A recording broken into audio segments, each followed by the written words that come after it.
Today's story comes from a Chinese live stream where people call in for advice about their love lives. It's about a couple who seemed pretty compatible at first.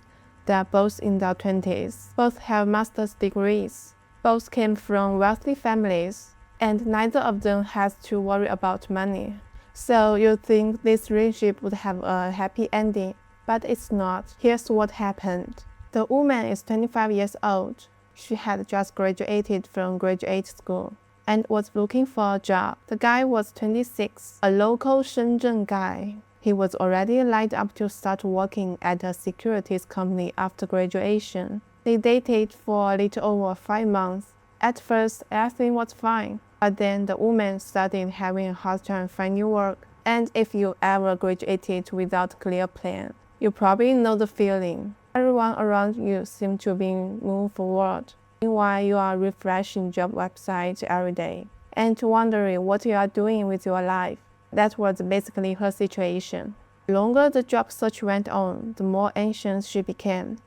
And slowly, that anxiety started showing up in the relationship. She wanted more certainty, not just about work, about everything, including him. At some point, she basically told him, if we are not moving towards marriage, then maybe we should just break up. After only 5 months, that sounds pretty intense, but from her perspective, she wasn't trying to threaten him. She was scared.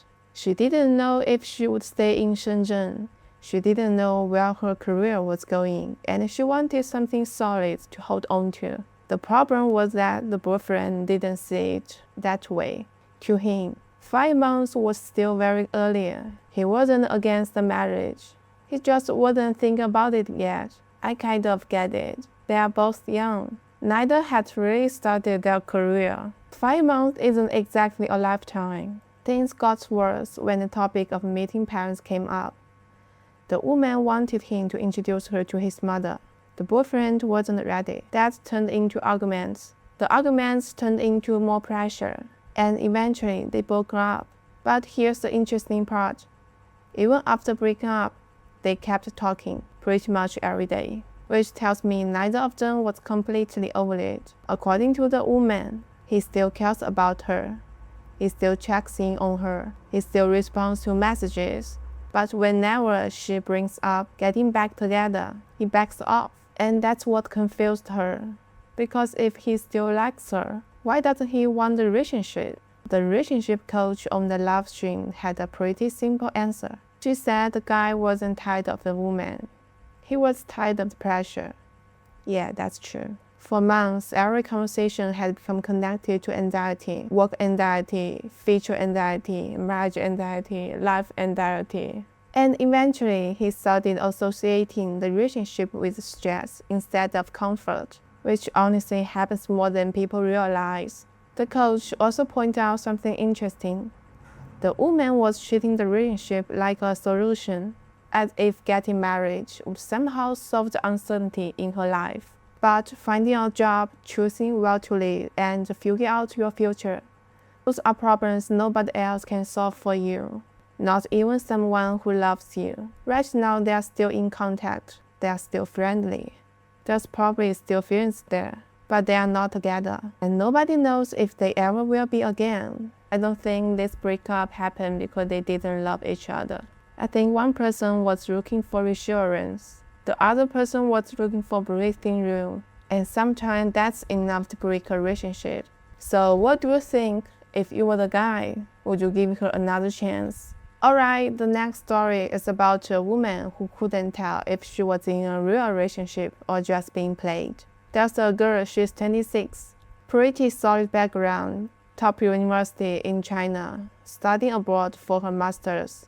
They are working in a foreign company. Family is also pretty stable. Both parents are in the public sector. Then there's a guy, he's 29, comes from a rural background, didn't really go to a top school, but he runs a logistics business. Claims he has over 100 employees and says he's worth millions. They met online, only met in person once, and they immediately went into long-distance mode again because of work travel. So basically, most of their relationships is just testing. Only one date before going long distance, that's a major red flag. And from that first meeting, the girl already feels something was a bit off. The guy talked a lot, like a lot, but mostly about himself, his business, his work, but he didn't really ask her anything, not her job, not her life, not her thoughts, just a very surface level conversation. And when it wasn't about work, he kept steering things toward flirting, compliments about her looks, her body, her appearance. And at first it was fine, like normal attraction. But after a while, it kind of became the only thing. No depth, no real emotion, curiosity, just attraction. I feel like if you are not curious about someone, you probably don't like them. Online, it got a bit more obvious. He started pushing the relationship faster, more intimacy, more couple-like behavior. But she wasn't really comfortable with that pace. So she kind of joked it off, like, slow down, it's too fast. He said, okay, I understand. But after that, his enthusiasm dropped. Less messages, less initiative, which honestly is not a great sign. Now here's where it gets complicated. She knows something feels off. She can tell he's probably more of short-term type, but at the same time, she can't fully let go. Because on paper, he looks good. Business, money, looks, everything is kind of there. And then she even checked their compatibility through traditional Chinese fortune telling. And it said they're actually a good match. Even people around her kind of reinforced that idea.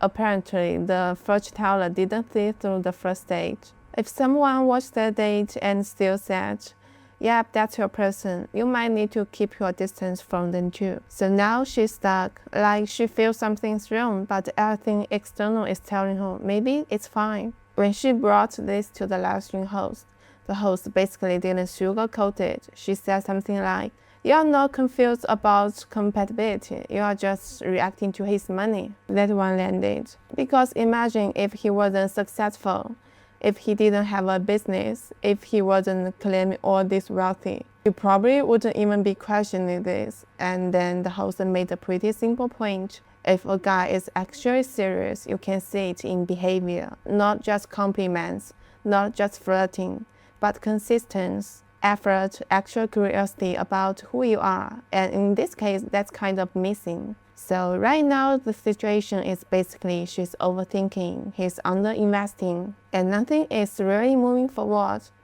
The advice from the host was simple: don't overnight it, don't rely on compatibility trust, don't imagine the future too early. Just meet again. Watch what he actually does, not what he says. The girl was blinded by the guy's looks and money. Because of that, she ignored a lot of red flags. I think this happens to a lot of young women, especially the girl in their early 20s. They don't have much dating experience yet, so it's easy to get put in by a charming guy and missing the red flags. Don't give someone extra points just because they are wealthy or they are good looking. If something feels off, pay attention to it. Don't keep making excuses for their behaviors.